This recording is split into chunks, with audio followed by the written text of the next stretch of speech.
Islamabad press club में आज एहतजाजी मुजाहिरा हुआ, जिसमें रावलपिंडी और इस्लामाबाद के तमाम सहाफ़ियों ने शिरकत की। मुजाहिरीन ने रैली निकाली और अपने मुतालबात के हक में नारे लगाए।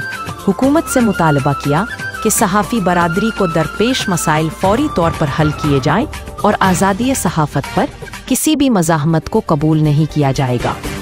इस मौके पर जमीयत इल्माए इस्लाम के सरबराह मौलाना फजलुर रहमान भी नेशनल प्रेस क्लब इस्लामाबाद पहुंचे। मीडिया से गुफ्तगू करते हुए उन्होंने कहा, प्रेस क्लब के अंदर सहाफ़ियों के ऊपर पुलिस गर्दी का मुजाहरा किया गया है।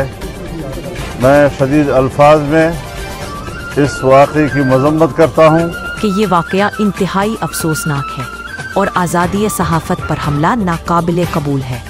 उनका कहना था कि वो हर हाल में सहाफ़ी बरादरी के साथ खड़े हैं और हुकूमत को चाहिए कि इस शर्मनाक वाक़े में मुलव्विस अनासिर को फौरी तौर पर इंसाफ के कचहरे में लाया जाए।